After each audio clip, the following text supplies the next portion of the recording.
I was born in Tacoma, Washington, February 12th, 1935. Our family moved to University Place in 1937. Where did you go to high school? Clover Park.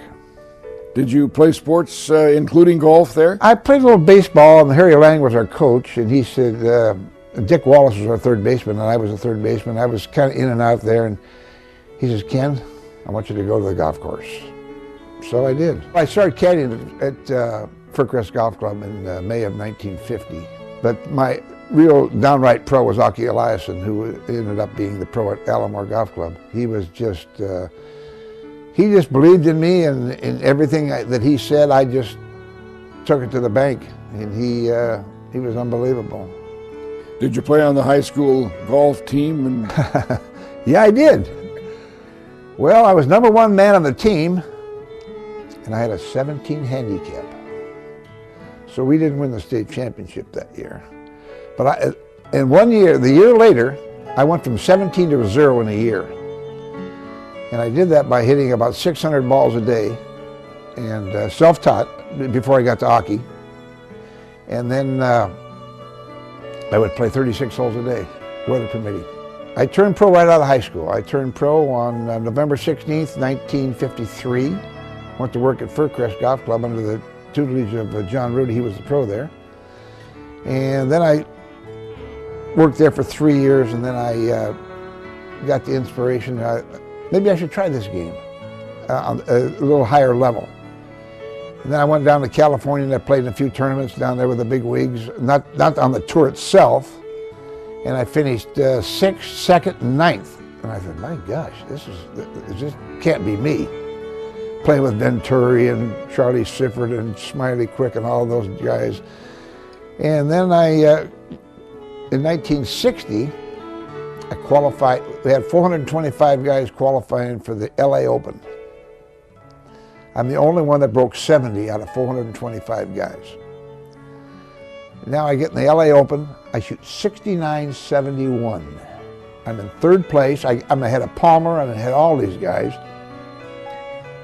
But my experience lacked. 83 in the third round.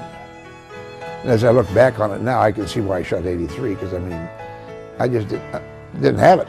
I wasn't ready for that pace or that type of the field. I wasn't ready for that. My major professional debut was the U.S. Open in 1958 in Tulsa, Oklahoma at Southern Hills Country Club. Hot. Now, mind you, I've never been north of Vancouver or south of Portland, and it's 100 degrees and 110% humidity. I lost 15 pounds there in 5 days. I shot 85-80, and that's the happiest 85-80 I ever shot, because I was getting, there's no way I could succumb to that weather.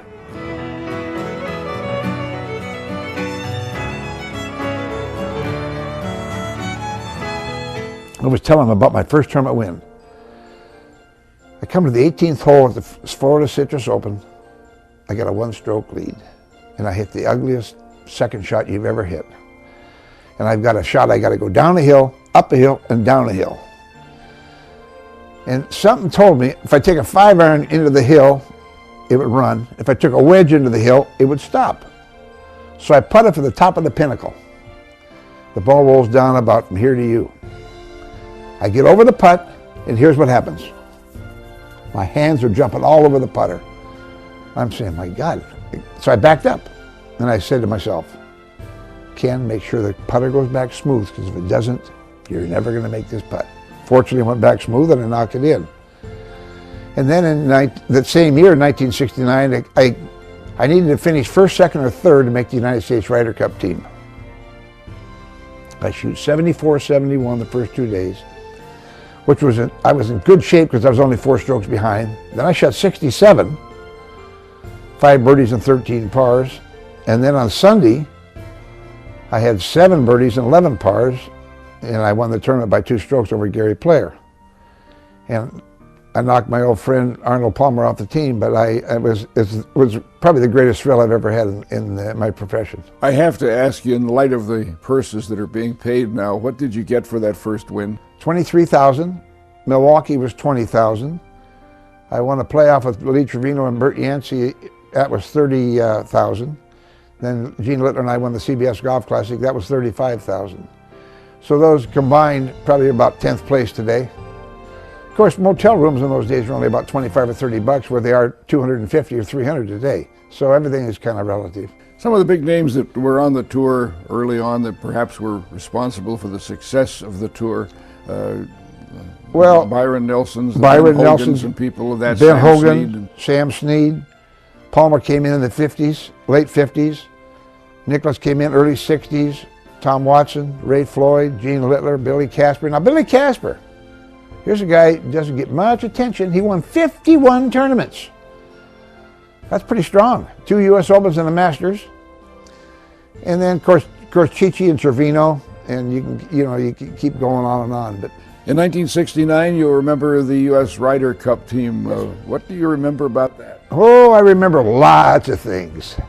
Number one, it was a joy to fly across the Atlantic Ocean and land in London, take a Rolls Royce to Manchester, picked up in Rolls Royce limousines down to Southport, England. And I lost my first match. Trevino and I were partners. We lost 2-1. And Dave Hill and I were partners. We won 2-1.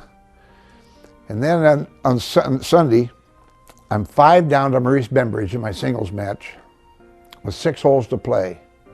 I win 13, 14, 15, 16, and 17 to get even with him. Then the last hole's a par 5, and they changed the tee on us. And I said to my caddy, how far is that right bunker? And he said, 275. You can't reach it. Well, he didn't know I was pumped up, I guess, because I put it right in it. I made a par, and he made a birdie. He beat me 1 up. As it turned out, we tied.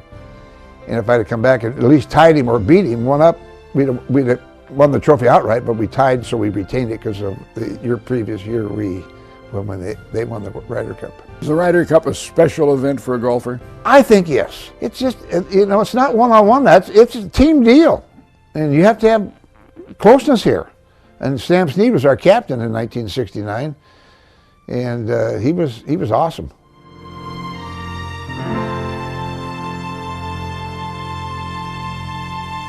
How long did you play on the PGA Tour? On the PGA Tour, I played from 57 to 85.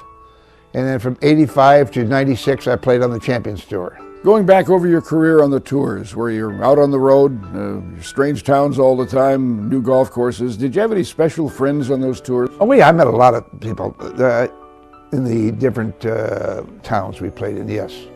It was, here and there. And you just you play in Pro-Am, and you play with 4 amateurs, and you kind of get acclimated there too. Because I love the Pro-Ams, and in fact, they ended up with the nickname of King of the Pro-Ams. Because I'm a people person, and I love that part of it. I understand you had a good relationship, especially with Lee Trevino and Chichi Rodriguez. Can you tell us a little bit about those? Yeah, I wish I had taken Spanish in high school. Well, Chichi's sitting on a fence in 1960 at Warwick Hills Golf Club, where I told you we qualified. And I'm putting, and all of a sudden this little Puerto Rican starts talking to me. So we strike up a conversation. We end up traveling together for 5 years. He's a fabulous guy. And then Trevino, I got to tell you this story. Trevino finishes 5th in the U.S. Open at Baltusrol in New Jersey. So the next week he gets paired with Ken Still and Lou Graham. So we come to the 16th hole on Friday, and he says, "What do you think is going to make the cut?" I said, "Looks like about 144." So he deliberately, here's the fairway, he deliberately knocks 5 balls out of bounds. I said, "What are you doing?" He said, I got to get home to my buddies. I said, I don't want to make the cut. I said, all you have to do is 12 putt the green. You don't have to knock any balls out of bounds. You participated in what was called the CBS Golf Classic on television. That was a beautiful event. Gene Littler was your partner? Yes. What was the format on that, and how did it go? Best ball. It was best ball. I remember the first match we played Bert Yancey and Frank Beard. I'd never been in a TV match before, and I was a little nervous. I hooked my tee shot on the left over into a ditch, but my partner Gene Littler made about a 30-footer for a birdie. And that was all I needed. I birdied 7 out of the next 13 holes. The nervousness was gone. And then in the finals, we beat Orville Moody and Miller Barber. And fortunately, I birdied the first extra. We tied after 36 holes, and then I birdied the first extra hole of about an 8-footer. And that was big money. That was $70,000. That was $35,000 apiece. Littler with a 4-wood in the rough. Everybody with 1 hole determining the difference of $35,000. He's got to get it up over the trees with a 4-wood. Great shot! Great shot! Come on, Paper!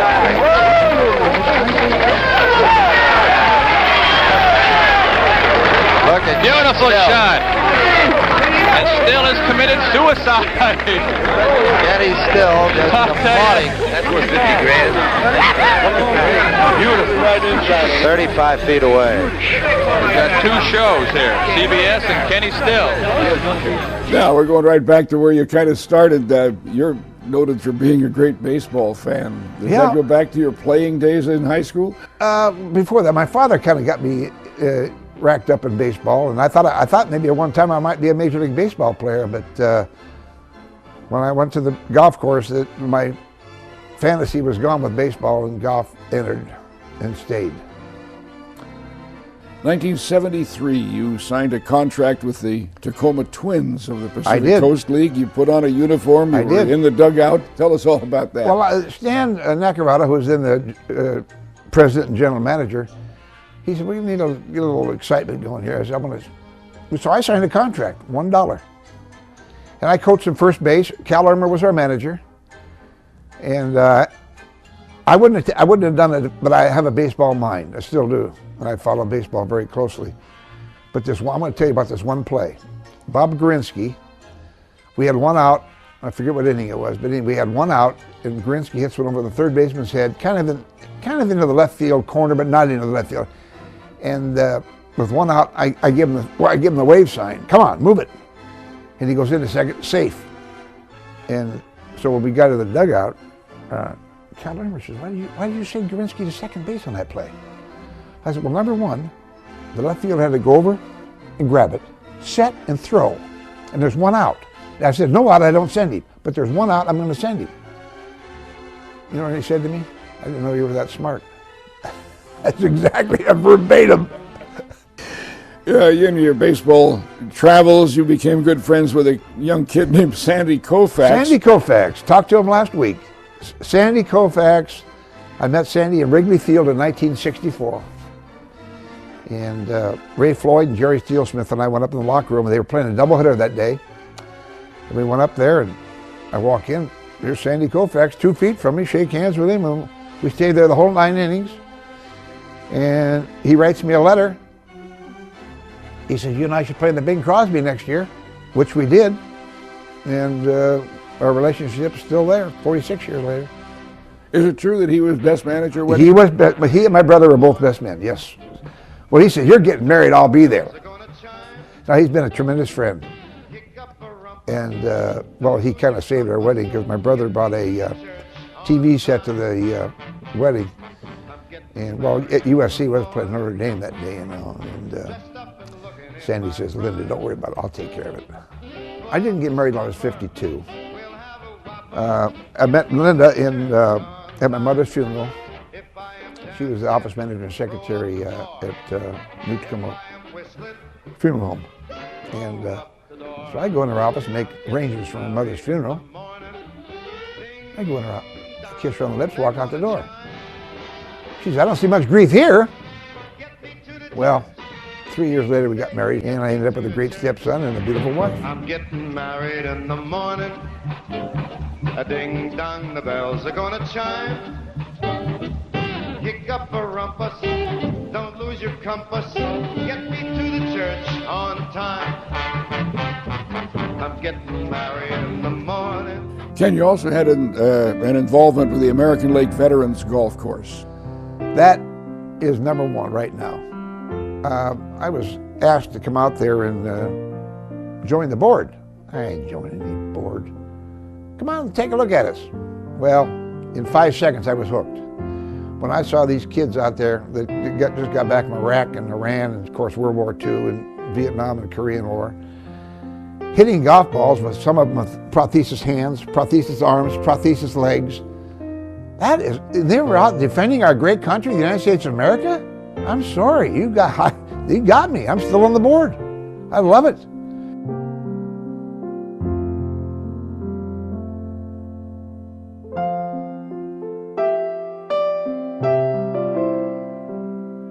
Do you find there are more good young players coming out and joining the tour and competing now? No question. No question about it, Bob. I would say, let's go back 20 years.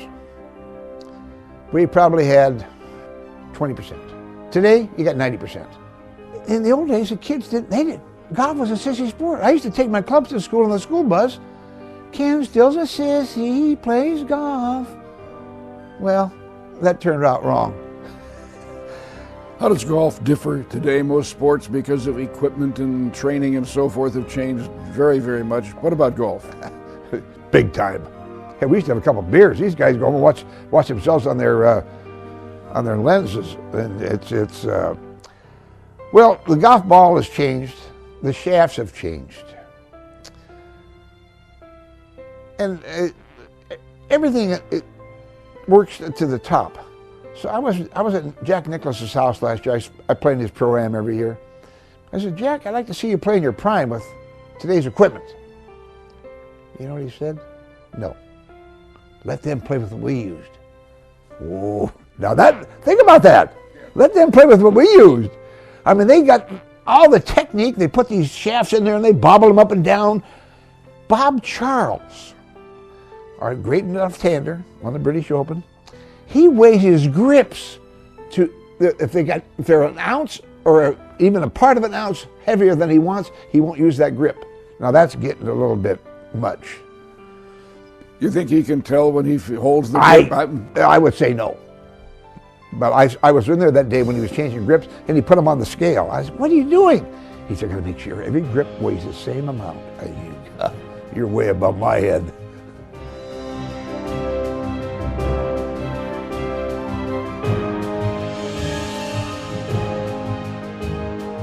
Tell us a little bit about the Fircrest Golf Club. You've been almost a lifelong member of the golf club. Yes, I've been there since I've had my hat there for 60 years. The club has just been fabulous to me, and I hope I've been fabulous to the club. The relationship's been awesome. The members have treated me great. You're also a tireless promoter for Tacoma and Pierce County and the surrounding area. Why are you so enthusiastic about that? Well, I've always been kind of an upbeat guy. Loved sports all my life, and it's my roots. I love my county. I love the people that live here. The support I got when I was playing on the tour was fabulous, and I just love everybody here. And again, Pierce County is my county. I love it.